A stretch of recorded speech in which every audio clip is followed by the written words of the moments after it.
여러분 안녕하십니까? 뉴스투데이 강원입니다. 제21대 대선에서 이재명 대통령이 국민의 최종 선택을 받았지만 강원 표심은 춘천과 원주를 제외하고 모두 김문수 후보를 선택했습니다. 강원 득표 분석 김세정 기자가 준비했습니다. 이재명 대통령이 최종 득표율 49.42%를 기록하며 21대 대선 승리를 거머쥐었습니다. 김문수 후보와는 8%포인트 넘는 차로 지난 20대 대선 때 0.73%포인트와 비교하면 격차가 다소 벌어졌습니다. 대선에서 누구를 지지했든 크게 통합하라는 대통령의 또 다른 의미에 따라 모든 국민을 아우르고 섬기는 모두의 대통령이 되겠습니다. 하지만 강원도 표심은 사뭇 다릅니다. 강원도 득표율만 보면 이재명 43.95%, 김문수 47.30%, 이준석 7.70%로 전국 표심과 달리 여전히 보수 민심이 우세합니다. 강원도 내 18개 시군 가운데 정치 1번지 춘천과 진보 우세 지역으로 분류되는 원주만 이 후보 지지세가 높았고 영서, 영동 할 것 없이 두 곳을 제외한 강원도 전 지역은 김 후보의 손을 들어줬습니다. 2022년 20대 대선에서도 강원도 모든 시군에서 보수 후보가 압승했습니다. 다만 당시 강원도에서 윤석열 후보가 이재명 후보를 12.46%포인트 차이로 이겼고 이번엔 3.35%포인트로 격차가 줄었습니다. 이번 조기 대선은 똑같이 대통령 탄핵 직후 치러진 2017년 19대 대선과 비교했을 때 확연히 달라진 양상을 보입니다. 문재인 대통령이 당선된 19대 대선에서는 강원도 표심이 갈렸습니다. 춘천과 원주, 속초, 인제, 홍천, 화천, 양구, 철원 8곳은 당시 문재인 후보를, 강릉과 동해, 삼척, 태백, 정선, 고성, 양양, 횡성, 영월, 평창 10곳은 홍준표 후보를 선택했습니다. 8년 전 엇갈린 표심이 3년 전 대선에선 보수 표심이 압승했고 진보 대통령이 당선된 이번 대선에서도 강원 민심은 춘천과 원주 두 곳을 제외하곤 보수 후보에게 향하며 다시 한번 보수 텃밭임을 증명했습니다. MBC 뉴스 김세정입니다. 이번 대선에서 의미 있는 또 하나의 지표로는 이재명 후보의 40%대 득표율입니다. 정권 교체론과 보수 괴멸 우려가 팽팽히 맞선 가운데 보수색이 강한 영동 대부분 지역에서도 이재명 후보는 40% 넘는 득표를 기록했습니다. 이어서 김인성 기자가 분석했습니다. 춘천과 원주를 제외한 도내 16곳에서 모두 김문수 후보가 앞섰습니다. 특히 영동 지역의 보수 지지세가 확연히 드러났습니다. 이재명 후보는 삼척에서 39.08%로 도내 최저 득표율을 기록하는 등 영동 지역에서는 39에서 42%의 득표율을 보인 반면 김문수 후보는 삼척에서 53.13%로 도내 최고 득표율을 기록하는 등 이 후보를 여유 있게 앞섰습니다. 하지만 이재명 후보와 윤석열 후보가 맞붙었던 제20대 대선 득표율과 비교해보면 양상이 달라집니다. 이재명 후보는 도내 18개 시군 모두에서 20대 대선 때보다 이번 21대 대선에서의 득표율이 높아졌습니다.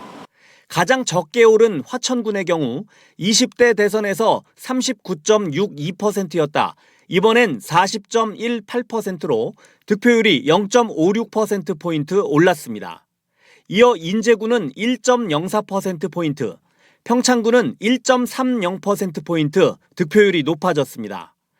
양양군은 지난 20대 대선 때 이재명 후보가 37.55% 득표했지만 이번엔 41.26%로 3.71%포인트 높아져 도내 시군 가운데 상승폭이 가장 컸습니다. 속초시는 2.92%포인트, 원주시는 2.72%포인트, 강릉시는 2.70%포인트 높아졌습니다. 영동 지역에서의 지지율 상승이 영서 지역보다 상대적으로 더 컸다는 걸 확인할 수 있습니다. 이번 선거는 현직 대통령이 탄핵을 당하면서 치러졌습니다. 이 때문에 보수 지지세가 더 강한 영동 지역도 정권을 교체해야 한다는 심리가 작용하며 이재명 후보에게 표를 준 유권자가 늘었다는 뜻으로 해석할 수 있습니다. 이대로라면 영동 지역의 정치 정서를 지탱해온 보수가 괴멸할지도 모른다는 우려가 나오면서 투표 독려 메시지가 쏟아졌고 막판 영동 지역의 보수세가 결집했습니다. 결국 정권 교체에 대한 열망과 보수 괴멸에 대한 우려가 교차하며 지역 민심이 크게 자극받은 가운데 2000년대 치러진 대통령 선거 가운데 가장 높은 투표율 상승으로 이어졌다는 분석도 나오고 있습니다. MBC 뉴스 김인성입니다. 한 사람이 한 표씩 행사하는 건 선거의 원칙인데요. 부실한 선거 권리로 이 원칙이 흔들렸습니다. 선관위가 선거인 명부 서명을 생략하고 또 엉뚱한 곳에 서명을 안내하기도 했는데요. 어떤 사람은 2번 투표하고 어떤 사람은 아예 투표를 하지 못할 뻔한 일들이 벌어졌습니다. 유주성 기자가 취재했습니다. 선거 당일 오전 6시 10분쯤 투표를 마치고 인증사진을 찍었던 박태근 씨. 5시간 뒤 다시 투표장을 찾았습니다. 이미 한 표를 행사했지만 어쩐 일인지 순조롭게 투표 절차를 밟습니다. 선거인 명부에 서명도 하고 아무런 제지 없이 투표용지가 배부되려는 순간 박 씨가 거센 항의를 시작합니다. 사인을 안 받았어요, 저한테. 제가 그걸 선관위에 전화해서 문의까지 했어요. 안 받은 사람이 없다. 투표 후 집에 돌아온 박 씨는 친구와 대화를 하다 서명 절차가 빠졌다는 것을 알고 선관위에 연락했고 선관위는 확인 결과 문제가 없다는 답변만 되풀이했습니다. 이에 박 씨는 재투표로 직접 증명에 나선 겁니다. 그제야 선거사무원은 서명 누락에 대한 잘못을 실토했습니다. 어쨌든 아침에 선생님한테 서명을 받고 해야 되는 해지 않은 거에 대해서는 제가 잘못한 건 맞아서 제가 인정드리지 않습니다. 이른 시간에 사람이 몰리다 보니 선거 관리에 문제가 있었다는 해명인데 자칫 한 명이 2표를 행사하는 황당한 일이 벌어질 뻔했습니다. 반대로 투표를 하지 않았는데 서명이 돼 있는 경우도 있었습니다. 진위 확인을 위해서 경찰까지 출동해야 했습니다. 선거인 명부에 서명을 하려던 송일순 씨는 누군가 자신의 이름 옆에 지장을 찍은 걸 확인하고 이의를 제기했습니다. 사인은 돼 있잖아요. 근데 보니까 그 내 명단에다가 누가 지장으로 투표를 했더라고요, 먼저. 이게 어떻게 된 거냐. 본인이 맞냐 그래요. 이는 선거사무원이 다른 사람의 정보를 가리면서 서명란을 안내하는 도중 실수가 발생한 것으로 확인됐습니다. 이분은 일단 선관위랑 경찰서 협조를 받았더니 바로 아래 칸 분이 이제 밑칸을 잘못 지키게 된 거죠. 경찰 조사로 지장의 주인이 밝혀지면서 송 씨는 투표소를 찾은 지 3시간여 만에 투표를 할 수 있었습니다. 부정선거 음모론을 해소하기 위해 안간힘을 쓰는 선관위가 허술한 투표 관리로 불신을 자초하고 있다는 비판의 목소리가 나옵니다. MBC 뉴스 유주성입니다.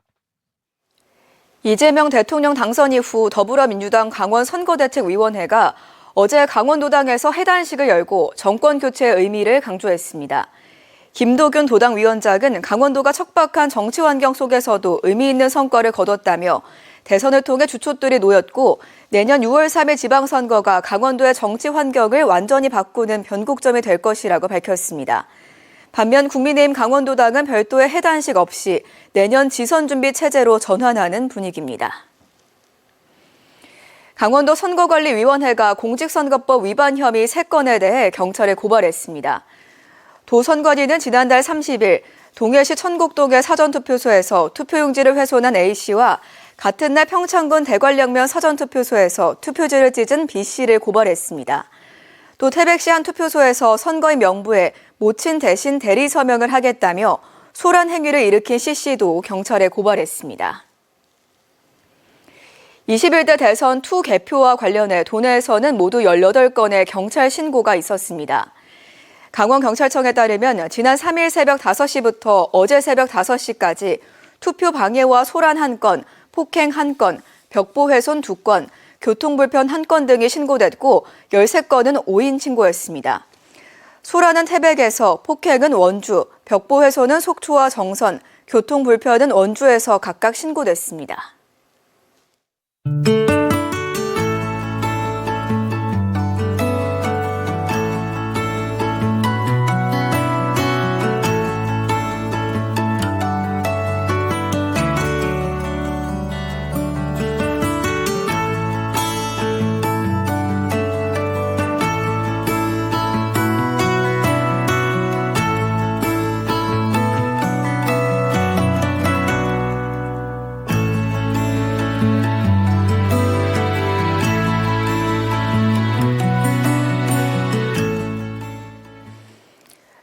원교조 강원지부가 극우 성향 민간단체 리박스쿨이 초등학교 방과 후 늘봄학교 프로그램을 통해 공교육에 침투했다고 주장했습니다.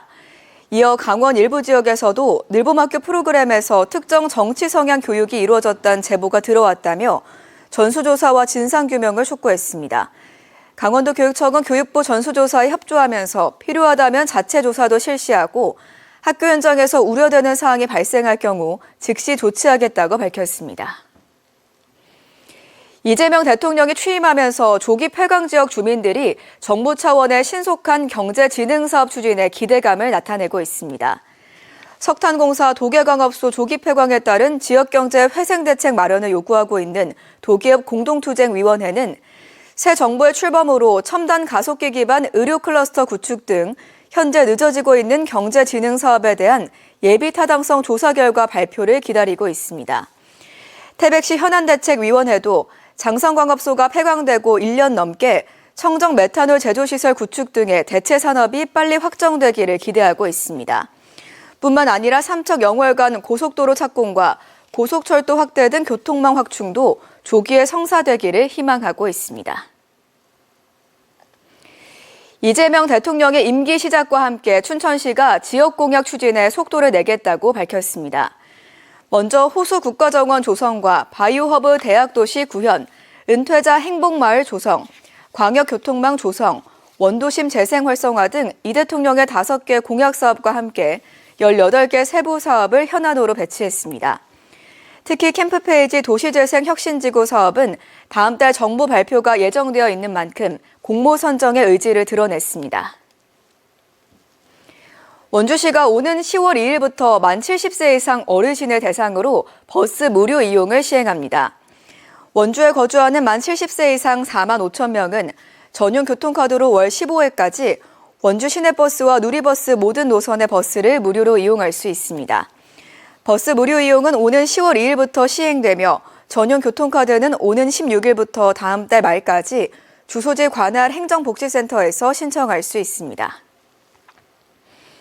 노동자들의 편의시설이 없던 횡성 우천 농공단지에 근로자 문화센터가 마련됐습니다. 횡성군은 국비 등 45억 원을 들여 근로자 문화센터를 마련했습니다. 강원뉴스 마칩니다. 고맙습니다.